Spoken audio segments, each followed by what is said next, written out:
12 वर्ष वनवास, 1 वर्ष अज्ञातवास काट करके जब पांचों पांडव वापस आए, पांचों पांडव वापस आए दुर्योधन के पास, कहते हैं कि अब तो हमें हमारा इंद्रप्रस्थ वापस करो।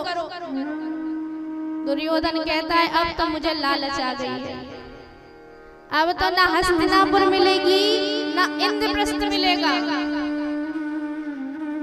यदि लेना है थोड़ा सा भी भूमि चाहिए तो युद्ध करना पड़ेगा, बिना युद्ध के तो एक पग भूमि नहीं देने वाला। भागे भागे जाते हैं कन्हैया के पास, श्याम सुंदर द्वारिकाधीश के पास गए और कहा कि युद्ध के लिए आवाहन आया है, क्या किया जाए। श्याम सुंदर सूत जी महाराज कहते हैं कि कृष्ण बने थे शांति दूता, वहां भरा था दंभयपूता। 5 ग्राम पांडव को दे दो, शेष राज्य तुम पूर्ण ले लो। भगवान द्वारिकाधीश शांति दूत बन करके जाते हैं पांडवों के पक्ष से, शांति दूत बनकर गए और निवेदन किया। क्या निवेदन करते हैं? निवेदन करते हैं कि कुछ भी करो लेकिन युद्ध नहीं करो। अरे तुम मत दो इंद्रप्रस्थ, तुम मत दो हस्तिनापुर, केवल 5 ग्राम दे दो। पांडवों को कौन कौन से गांव दे दो? 5 गांव दे दो, श्रीपत, बागपत, सोनीपत, पानीपत और तिलपत। ये 5 गांव ही दे दो, बाकी तुम ले लो। शांति दूत बनकर के जैसे श्याम सुंदर गए, 5 गांव का प्रस्ताव रखा तो दुर्योधन महाराज कहते हैं कि नोक सुई टिकने जितना भी धरती नाही मिले उतना भी,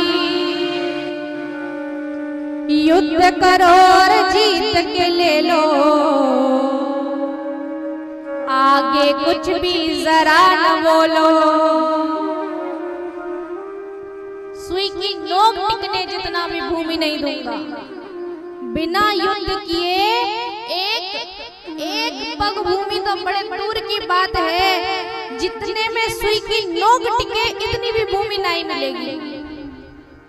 भूमि चाहिए तो युद्ध करना पड़ेगा। ऐसा भयंकर अभिमान, ऐसा भयंकर अहंकार को देख करके द्वारिकाधीश ने सूत जी महाराज कहते हैं कि कौरव थे अभिमान में भरा दंभ का जोश, वासुदेव ने कर दिया महाभारत उद्घोष। श्याम सुंदर गए तो थे शांति दूत बन करके क्या आ रहे हैं? महाभारत की उद्घोषणा करके आ रहे हैं, अपना पांचजन्य संघ फूंक करके आ रहे हैं। पांडव कहते हैं क्या करने भेजा था, क्या करके आ रहे हो, ऐसे युद्ध होगा। श्याम सुंदर कहते चिंता नहीं करो, मैं अपनी शक्ति को 2 भागों में विभक्त कर दूंगा, मैं स्वयं निशस्त्र तुम्हारे साथ रहूंगा, पांडवों के साथ रहूंगा, और अपनी जो नारायणी सेना है वो किसको दूंगा? दुर्योधन महाराज को दूंगा।